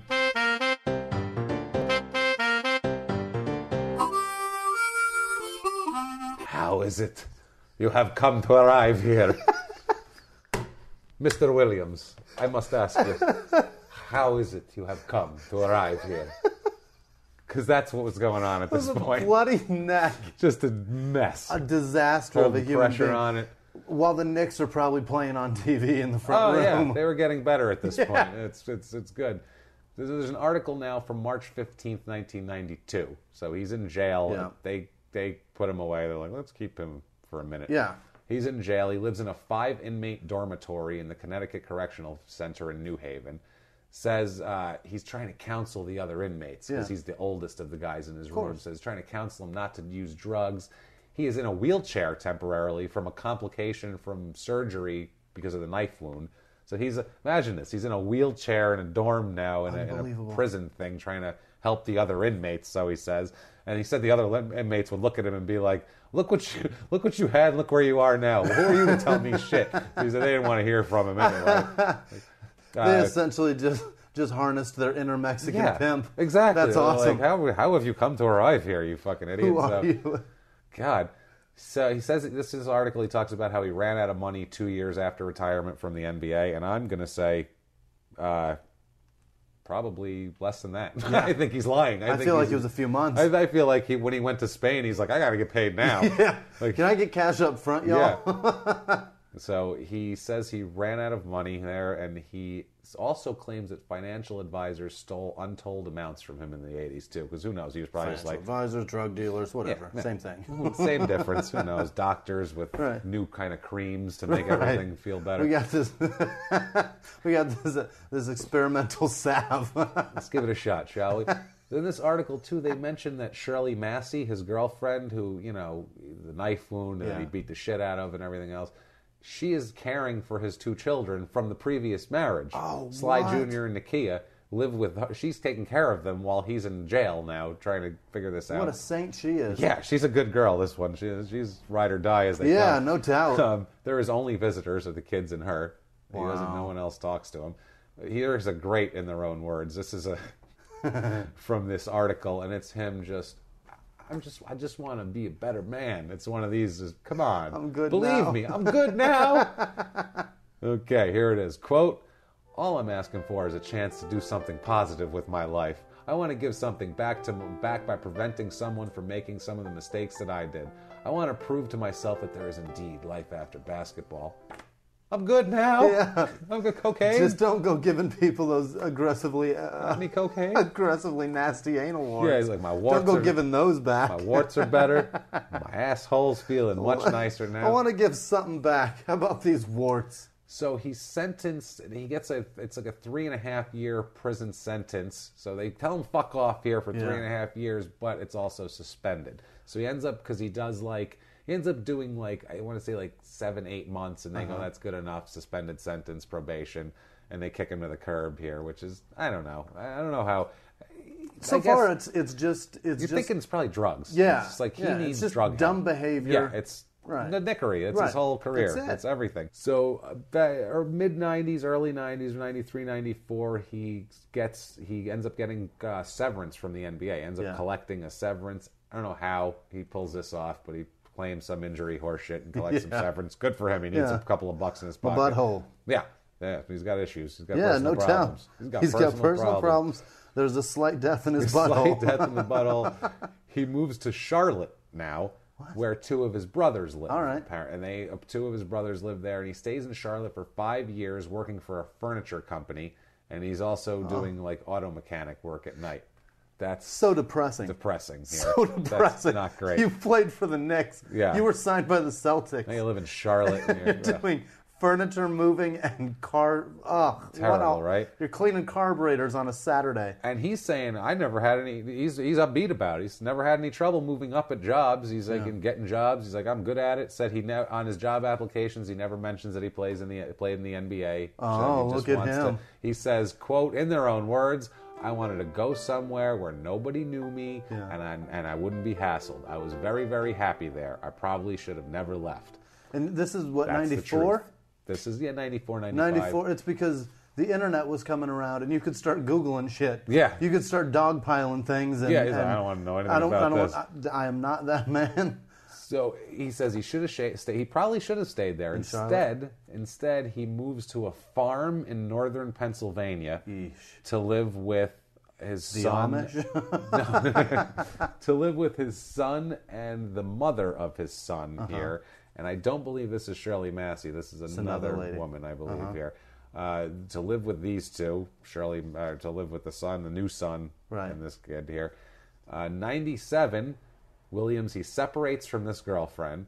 She moves to Elmira, New York, he moves to Elmira, New York, which is close enough. It's kind of near the border of Pennsylvania. It's close enough to where he can go see his son all the time and all that. Everything's fine. Southwestern New York. 1998, he moves to Binghamton because she moved to Binghamton. So he moves also to be close to his son. He works at a place called, this is depressing shit. He lives in Binghamton, which is a dump if you've ever been there. I'm from New York. Western New York is, that particular area of it's horrible. All right. I don't care if you're from there. Move. Is it like the plains of New York, like the flat, shitty area? There's just nothing there. It's Western New York. We call it West Virginia, New York, out in that direction. It's just whatever. New York is so lopsided. Everybody just like moved to the coast and we're like, fuck that side of the state. This is just college towns. All right. These are towns where if you took the college out, there'd be no town. Nothing. That's how it works. Grain. He is making $20,000 a year at his job, where he works the graveyard shift in the fabrication department at American Pipe and Plastics Inc. God. He's operating machinery that bends and shapes pipe. Oh, he's B-Rabbit from 8 Mile. That's what he's doing. Is horrible. Yeah, except there's no there's battle no rap battle for. at night. No. There's no battle to prepare for. There's just mom's spaghetti all over your sweater. Wait a second, I take that back. There is a battle to prepare for. A battle, unfortunately, for his girlfriend is with her. Oh, God. Because in September of 2001... He can't stop hitting women. Terrorism be damned here. Hilarious. He holds his longtime girlfriend hostage in a closet for 24 hours, threatening her with a knife and periodically raping her. Wow. Yeah, so he keeps her locked up in the closet, threatens her, rapes her, there's sodomy involved. He's the terrorist. Good God. He's turned into Eddie Johnson at this point. He's turned into a lunatic here. Unbelievable. He's arrested for this, clearly. They let him out, though. He gets bailed out. What? He somehow can make bail when working at the plastic company. I don't understand how that works. $20,000 a year, he can survive. He can afford bail. You figure at this point he'll stay away from this girl and try to keep everything calm. And it's his ex-girlfriend. Let's be cool about it. No, January 11th, 2002, Sly breaks into her house. She moved to Endicott now. She moved just to get away from the memory of being held in a closet and raped repeatedly. I can't sleep at night and look at that closet in the morning. Again, holds her against her will for this. There's some assault. Basically, the charges from this are rape, sodomy, burglary, and criminal contempt. Wow. So, not good here. No. He's really fucking up. He's really racking up the horrible charges. It's horrible, yeah. He's turning into, now he's a monster. Yeah. Now it's not like he's got personal problems, he's doing some drugs, or might be... Now it's like, I don't care. You're a goddamn monster, you asshole. He's held without bail for a March court date from January. Good. So, he's got a couple of months. In March of 2002, he's indicted of kidnapping, rape, sodomy, and burglary in relation to the January crime. He'd already been arrested for and indicted for assault and rape and threatening with a weapon and all sorts of shit for the September thing here. The prosecutors, what they're going to do for him is they're going to consolidate this whole thing into one trial of just complete, this guy's an asshole, right? Aggressively nasty trial. So the trial's set for August 19th, 2002. And like I said, this is for both incidents. This is in Broome County Superior Court outside of Binghamton. It's first-degree kidnapping, first-degree rape, first-degree sodomy for the September incident, and then rape, burglary, sodomy, and criminal contempt for the January incident. Holy shit. So he's got a list of charges here. Jury selection starts August 19th when the trial starts. During jury selection, Sly makes a deal. The judge announces a deal has been made. He pleads guilty. Listen, they give him 1 count of second-degree kidnapping for all of that. What? 1 count of second-degree... This judge is a silver-haired, middle-aged white man. What a sweetheart. You Jesus, just saved his life. Fucking asshole, yeah. But someone needs to put this asshole away for a while. Yeah. And he's like, 1 second degree, you're fine. Faces 5 years. That's the minimum, I think, for this. That's the deal. He pleads guilty. Now, when he pleads guilty... He's saying, too, I'm pleading guilty to this one thing, and that's all I did. Right. He's trying to pretend like he thinks just because they dropped all the other charges, that means that shit didn't happen, basically. Right. And so we have the best, in their own words, ever trying to explain a crime. Can't wait. Makes no sense. It's a complete conversation with himself. Awesome. But his defense lawyer, I guess money's dropped him there after his playing career, so now he's got James Barber. He says, quote, he pleaded guilty to what he said he had done. He has consistently denied the other charges. So they're saying he pled guilty to kidnapping. He said he held her. He just wanted to talk to her. James Barber sounds like some shitty lawyer that just advertises on midday TV. Oh, I'm sure. He's not like a public defender. Yeah, he's that's like, not a good lawyer. I have like 50 other cases I got to get to. Do I really have to do an interview about it? Imagine if these guys had to do interviews about all of their cases. They would never get anything done. He's your Jacoby and Myers. Yeah, so August 23rd, 2002, he's sentenced to 5 years in prison when he comes back for sentencing. And, well, to be expected. Yeah. I mean, dipshit. You knew you were getting that. And so we have an in their own words on this that is the best. The best in their own words ever on this 2002 crime. In their own words, Sly Williams, quote, did I commit a crime? Yeah. Did I do what I was accused of? No. Did I deserve 5 years in prison? No. Do I deserve some time? It depends. Did I do something wrong? Yes. I should have known that was wrong, but she asked me to do it. Was I wrong for going back? No. I still loved her. Was I wrong in the court's eye? Yes. Did I do any of the other stuff? No, none whatsoever. Any other questions? Don't need to interview him. He interviews himself. The man interviews himself. He asked Bob Costas, and answered I know what you want to ask. I'm just going to answer it all for you right now. You ready? Asked and answered a dozen goddamn questions. That's crazy. Like a maniac. It's like Kevin Nealon's question answer guy. I was reading that. Awesome. Like, is this real? That's so good. I had to find like two sources wasn't even enough. I needed like four because I'm like, this is too good to be true. It's the best quote I've ever heard in my life. So now he's in prison. His kids are God knows what. They're a mess. His girlfriend's Massey's a disaster too. Donna Winfrey from way back is the lucky one. She got rid of him in the late 80s. Red Auerbach's been let down. This one, Red Auerbach's spinning in his grave like a rotisserie chicken, just spinning around, watches flying off in the garbage. It's a disaster. He's in prison now, and he's in prison. He's doing time. He's doing time. All these women, his asshole. He's got brothers and sisters that are getting no checks. I feel bad for all these people. Doctors not getting their salve check. All of these people I feel bad for, Jimmy. I really do, but not nearly. Not nearly as bad as I feel for Sly Williams, the corporate general manager at Irwin Industries in Los Angeles, or Sly Williams, an English teacher in London in the UK. Shout out to you, homies over there. Sly Williams, clinical social worker at the Department of Veterans Affairs in San Jose, California. Dr. Sly Williams, professor of business at Elizabethtown College in Elizabethtown, Pennsylvania. He's got an overall 3.2 rating on RateMyProfessors.com. Awesome. Shall we check out a couple of his reviews? Why don't we? This is from a poor rating that said, quote, my class was required to buy 5 books and we only used 2 of them. He gives a lot of busy work and likes to boast about himself a lot. He makes promises that he doesn't keep. Not a good professor, but a good person. He kidnaps us and keeps us against our will. He keeps us against our will and makes us snake his toilet and says, you're going to solve problems now, bitch. Here's another one from an awful rating, a rating of, quote, awful. Awesome. It's, quote, he's a terrible teacher. Don't think he actually looks at assignments. Promises things he never follows through on. He's a nice guy, but not a good teacher. So we have a definite pattern with Dr. Sly Williams. Dr. Sly's a problem. I actually had to make sure that wasn't him. Really? I really did. That's I was like, awesome. He could have got some jail thing and some jail degree and went in there. Figured it out. Sounds like him, he's just bullshitting his way through it. Because the way they're he makes a lot of promises and he's funny and stuff. But it sounds like he's just bullshitting his way through. But he doesn't show up sometimes. He just, He lectures us about anal warts sometimes. I feel most bad of everyone for poor Sylvester Williams, the defensive tackle for the Denver Broncos. No, currently, what? The current defensive tackle for the Broncos.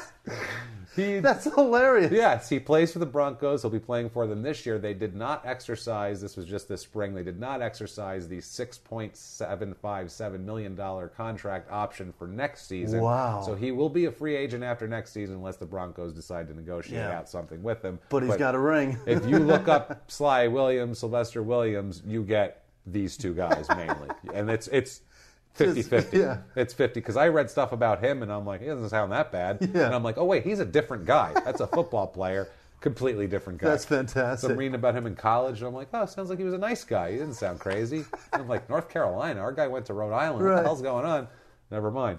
So he stays in prison. Think about him. He's sitting there and he's just got to be so miserable. Just you piss your life away like that. Chance after chance, and you piss it away. Steel bed underneath your swollen Sore asshole. Yeah, his ass is a mess, I'm sure. It's a disaster. So he's released after 3.5 years in prison. They that was nice. Mercifully let him trickle out back into the world. He was a good And he's just good broken inmate. at this Model point. Inmate. Model inmate. His son, Sly Jr., actually made the Connecticut All-State basketball team in high school. Good for him. In 2006. Yeah. So that wasn't bad. Yeah, he's not, Sly Jr.'s not playing basketball anymore. And he's not being arrested, actually, so that's good. He Good broke for the him. junior curse. Yeah. On his career, Sly has a quote about his career here, wrapping, kind of putting in his mind, his legacy in a nutshell here. He says, quote, "My career was controversial ever since I went to Rhode Island instead of Providence. It has been a mess, but I always had fun with it. I always liked the publicity, the adversity. I thrived on big games. If it wasn't a big game, I was lost." I think Marvin Barnes said almost the exact same quote. I guess that Seattle game was not a big game because they couldn't find Not a him. big He game. was Cleveland lost. didn't show up. Practices, we're good. If it wasn't a big game, I was lost. I didn't lost. show up. I couldn't find the arena. I was really lost. I couldn't even find the airport to get to the city that had the arena in it. That's awesome. So he's out of prison. He apparently is doing well. Looks like it anyway. On July 28, 2014, 2 years ago, he participated in a Hoop It Up celebrity basketball game at the Wilbur Cross High School in New Haven. Other participants in this Hoop It Up game were former NBA player Wes Matthews and an old UConn player named Earl Kelly, popular in the area type of thing, and also Sly Jr., who is 26 years old and working construction at this point in time.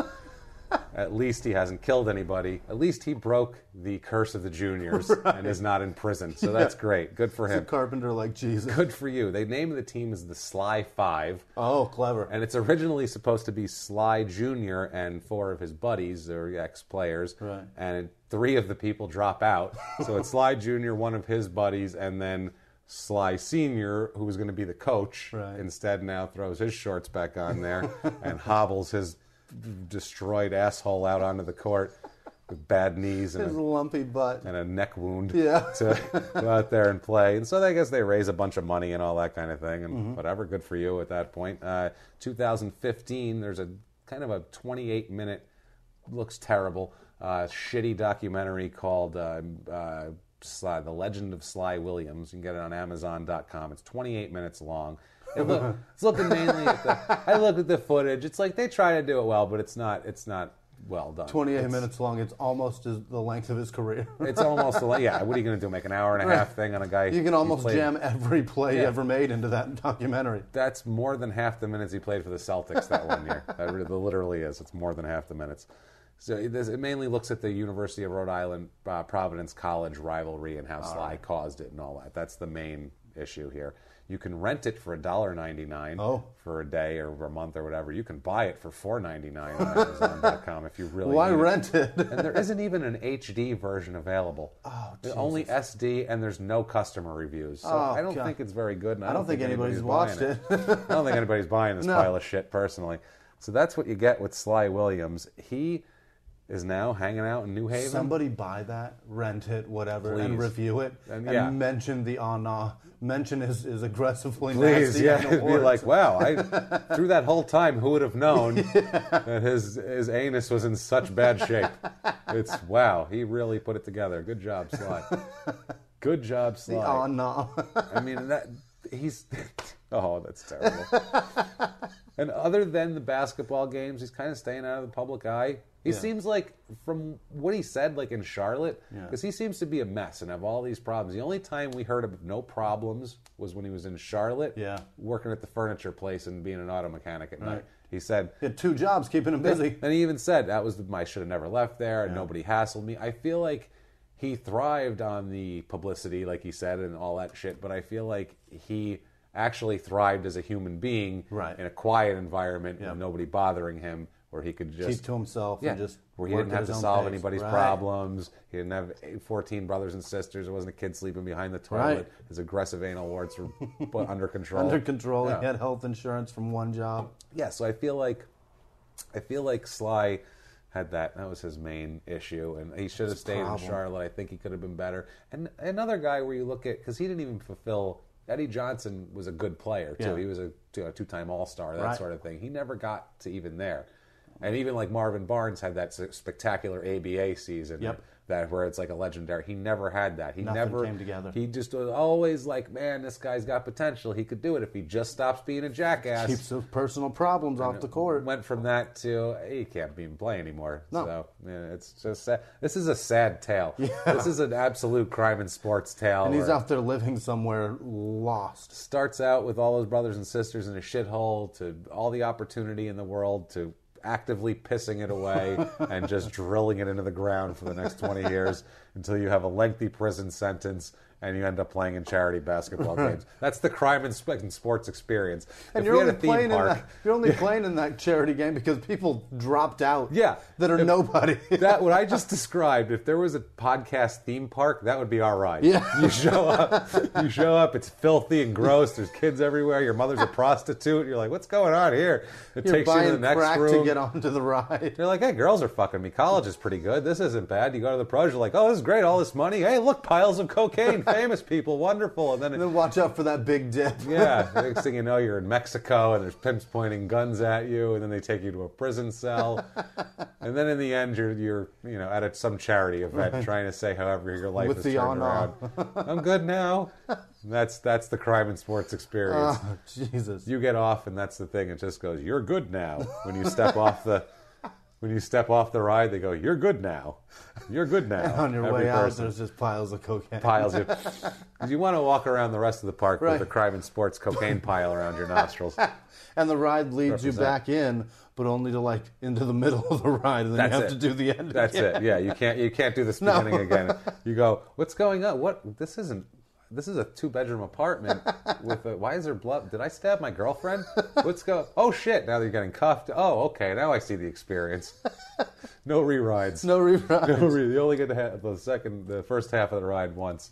I know you want to do some shout-outs. Let's do some that's Sly Williams, guys. It's a sordid it's a sordid disaster. It really is.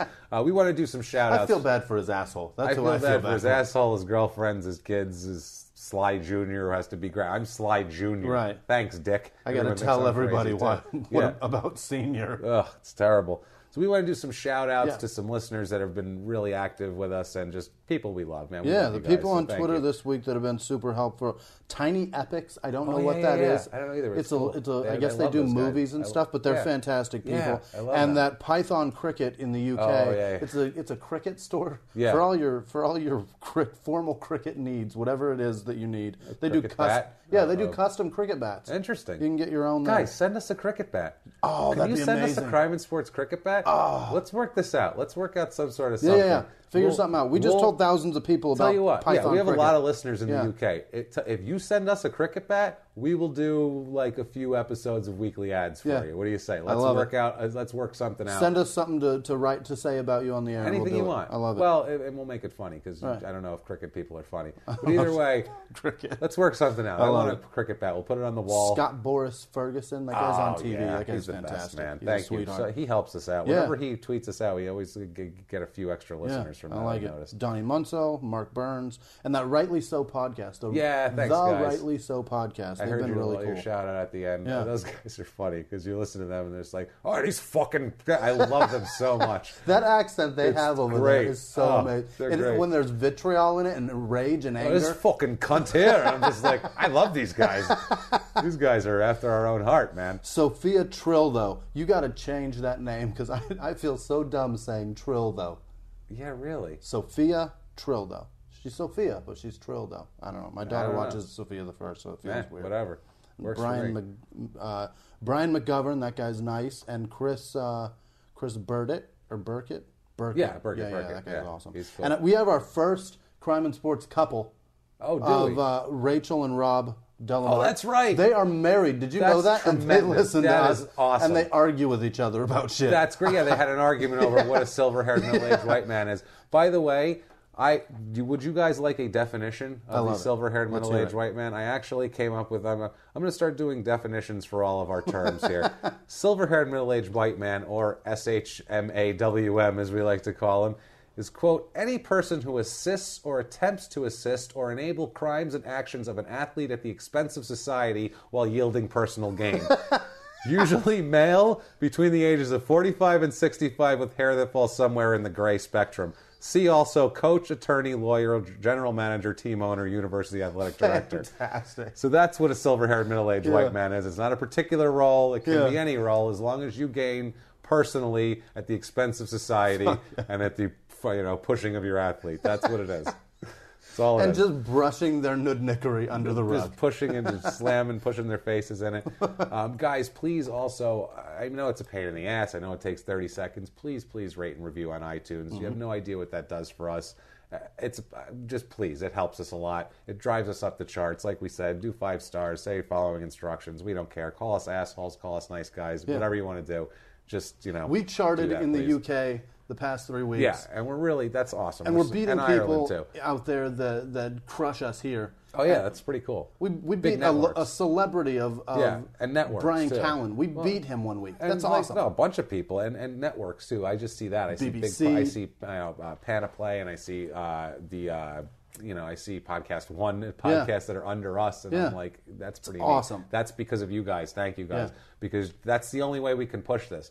Honestly, guys, we don't have a network. Nope. We don't have Podcast One behind us. We don't have, anything like that. We're not journalists. We're comics. We're a couple of comics that are trying... Dicks. I researched my fucking ass off. Honestly, this pile of goddamn cards in front of me, you can see it.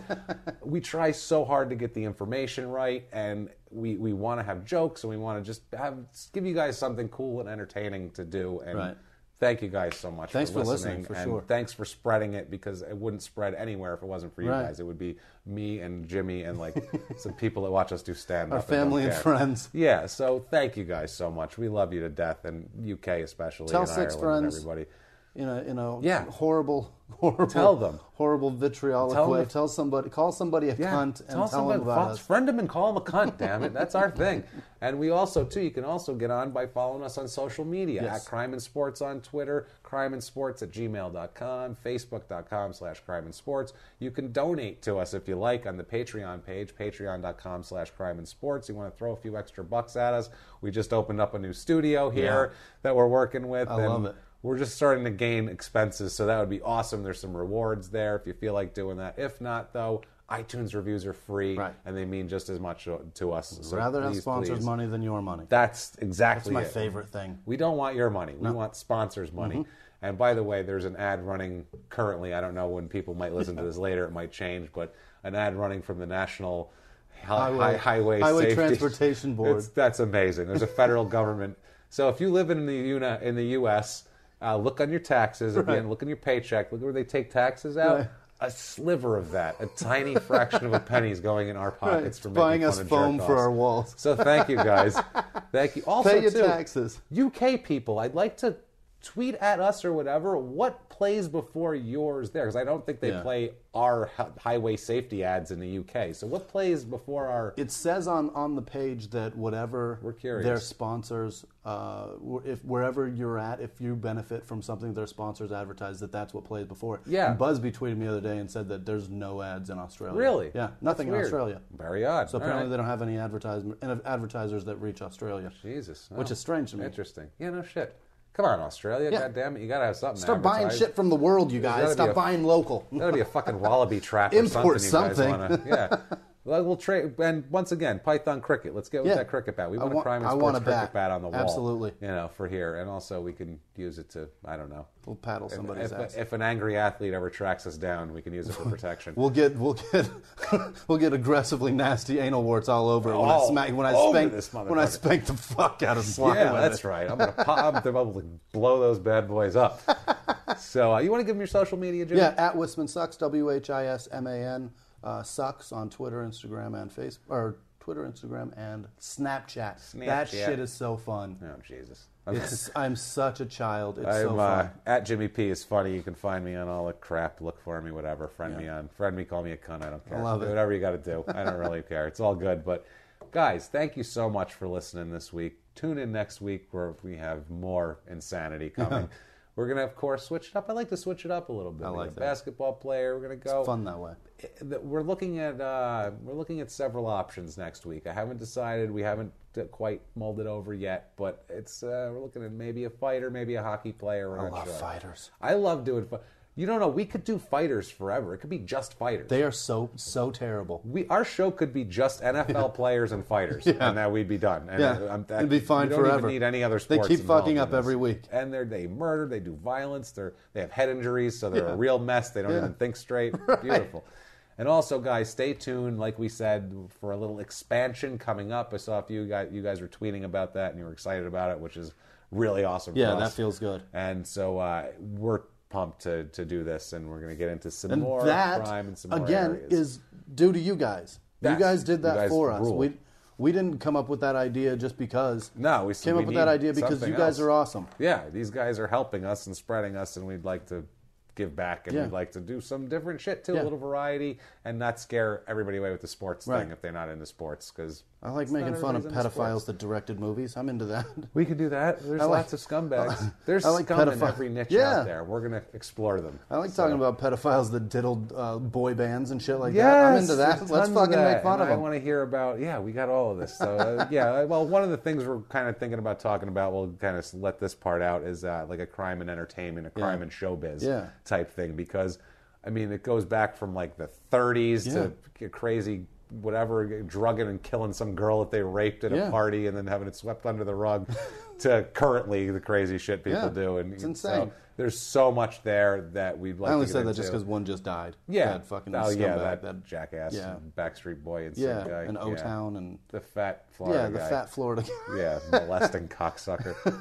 I forget his name, but I don't want to dignify his name anyway. He's a piece of shit. Remember, it's but I really hope when he was in prison. Perlman, there you go. I hate that I could remember that. At one point, I really just hope he was in a cell with Tom Paine. He's one of those guys where you want, here you go, Tom, here's a nice dish towel for you, and then push the guy in the room. And he's going, I just want him to have shared a fork with Sly at some point. I want him to have aggressively nasty anal warts. I want him to share a big fat ass. Share a butt plug with Sly, and then room up with Tom Paine.